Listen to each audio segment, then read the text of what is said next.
As humans, we just can't help ourselves, can we? We're explorers at heart. We've always got this need to know what's just over the horizon, what's at the bottom of the ocean, or even what's out there past the stars. I mean, just think about what we've accomplished. We've mapped the deepest parts of our oceans. We've climbed the tallest mountains on Earth. We've literally walked on the moon. It kind of feels like we've conquered it all, right? Like there's nowhere left for us to go. And yet, well, that feeling, it's completely wrong. Because right here on our own planet, there are still places that aren't just hard to get to. No, they're completely, totally off limits.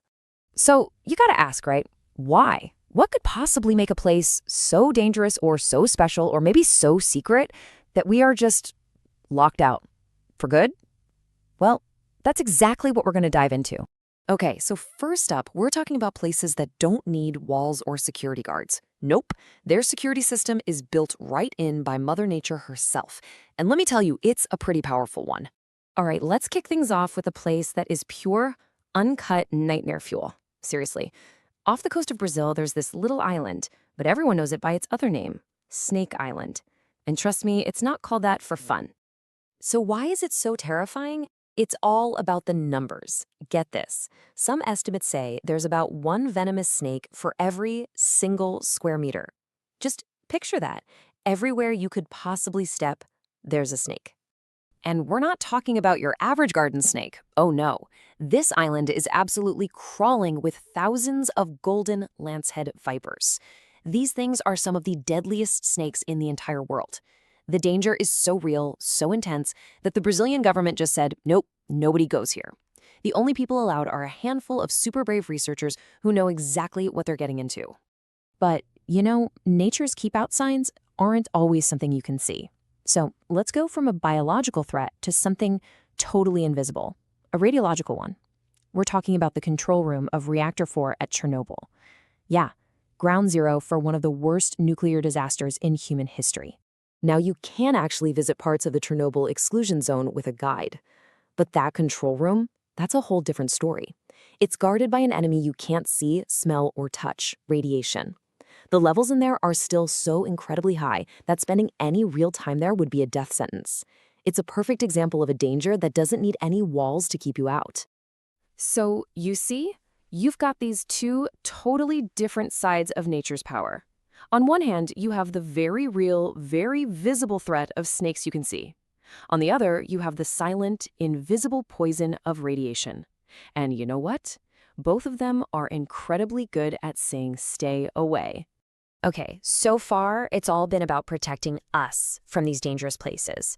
But what if we flip that completely on its head? What if some places are forbidden to protect them from us? Way out in the Bay of Bengal, there's this little spot called North Sentinel Island, and it's home to the Sentinelese people. Now, this is incredible. They are one of the very last uncontacted tribes on the entire planet. They've had basically zero contact with the outside world.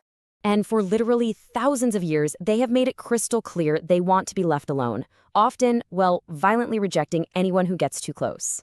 Because of this, the Indian government has made it totally illegal to go anywhere near the island. And this isn't just to keep visitors safe. The main reason is to protect the Sentinelese themselves. Think about it. They have zero immunity to our diseases. A common cold, something we'd get over in a week, could completely wipe them out. It's a heartbreaking thought, isn't it? For them, staying isolated is the only way to survive. So we've gone from protecting a living, breathing culture to preserving a piece of ancient history that's been frozen in time. Let's travel to France, to the Lascaux Caves. Inside, you'll find some of the most stunning, most mind-blowing prehistoric art anyone has ever seen. But this is kind of a sad story. I mean, look at this. For 17,000 years, these paintings were perfectly preserved in the dark. Then, in 1940, they were discovered, and boom, they became a huge tourist hotspot. But just a couple of decades later, disaster. By 1963, they had to shut the whole thing down, permanently. So what went wrong? It wasn't anything malicious. The culprit was us. Just our breath. The carbon dioxide, the heat, the moisture from thousands of tourists breathing every single day. It created the perfect environment for mold and algae to grow all over those 17,000-year-old paintings, ruining them. The only way to save this incredible piece of our history was to kick us all out. Okay, so we've had places forbidden by nature and places forbidden to preserve the past. This last category, it's a little different. This is about keeping secrets, about controlling who gets access to information. Hidden away in the Vatican, there are literally miles and miles of shelves packed with documents stretching back centuries. This is the Vatican Apostolic Archives. Now, a lot of people call it the secret archives, which sounds really mysterious, right? But the truth is a bit more, well, academic. It's basically a massive private historical archive. It's full of letters from popes and old government records. To protect all that precious, fragile paper, you can't just walk in. Access is super restricted. You have to be a serious scholar with a really good reason to be there. It's like the ultimate library, where the knowledge itself is the treasure under lock and key. So, as we come to the end of this little tour, what's the big takeaway?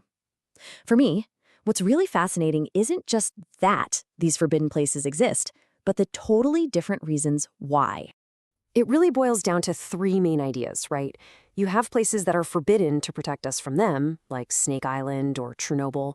Then you have places that are protected from us, like North Sentinel Island and the Lascaux Caves. And finally, you've got the places that are all about guarding secrets and knowledge, like the Vatican Archives. And that kind of leaves you with one last thing to think about, doesn't it? In a world where it feels like you can Google anything, where every corner of the globe is on a map, maybe it's actually a good thing that some places are still off limits. I mean, would a world with no forbidden places also be a world with no real wonder left? Hey, if you found this whole exploration as fascinating as I did, do me a favor and hit that like button. It honestly helps us out a ton. But now I want to know what you think. Jump down into the comments and tell me, which of these places completely blew your mind the most? Was it the Island of Snakes, the invisible danger of Chernobyl, or the idea of a tribe that's still completely untouched by our world? And hey, if you want to join us on the next trip into the world's hidden mysteries, make sure you subscribe so you don't miss it. We have got so much more to explore together. Thanks for hanging out with me.